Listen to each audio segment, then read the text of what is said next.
Hi girlies! For today, this is a day in the life as a college dentistry student who lives alone. Ang aga ko nga gumising ngayon girlies cause I need to review for our chemistry quiz. Ang dami talaga kasi yung tatanong girlies if mahirap ba maging dentistry student. Sa ngayon, hindi ko pa masasabi kung gaano siya kahirap kasi I'm still in my pre-dent years. Specifically, first year pa lang ako. So we all know na 6 years talaga yung dentistry. So hindi ko pa talaga malalaman if gaano siya kahirap. Kasi to be honest girlies, nung first sem talaga, general subject pa lang yung mga subject namin. As in, wala pa talaga kaming subject na about sa dent. Pero ngayon, second sem girlies, we have one subject na about sa dentistry. At mas mahirap na rin siya girlies compared sa first sem namin kasi meron na kaming chemistry, laboratory, genetics, mga experiment. We have 2 laboratory na ngayon girlies sa genetics and chemistry so kailangan na rin namin bumili ng mga gamit namin. Fast forward na girlies, nag-grocery na ako pagkatapos ng school ko. Hindi na ako gaano nakapag-video ng experiment namin kanina kasi sobrang busy na talaga. Sobra talaga ako minsan nahihirapan girlies mag-grocery kasi imbis na yung bilhin ko isang gamit lang nakulang sa dorm ko, lahat-lahat lang talaga kinukuha ko. Kaya yung dapat na budget sa grocery ko lang nag-i-exceed talaga siya girlies kasi girl, sobrang gastos ko talaga.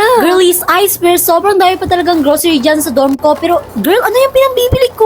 Specifically, dapat toothpaste lang talaga yung bibiliin ko dyan kasi kulang ako sa toothpaste at naubos siya kaninang umaga. So, anyways, nature ko na yan. Wala na tayong magagawa dyan. So, sobrang gutom na ako dyan. Kumain na ako sa Jollibee kasi nga hindi rin ako nakapagtanghalian kanina. And finally, girlies, nandito na ako sa safe place ko, aka my dorm. As a living alone talaga, girlies, especially if malayo ka sa parents mo, I always made sure to decorate my dorm talaga. However, I like na parang nasa bahay pa rin ako to feel at home. I mean, girlies, I understand that we're not all privileged to have our own dorm or room sa college kasi yung iba nga nagbe-bed space pa. It doesn't have to be static to feel at home, girlies. It can be, pwede mong kunin yung mga gamit sa bahay nyo or sa kwarto mo to feel at home pa rin in college.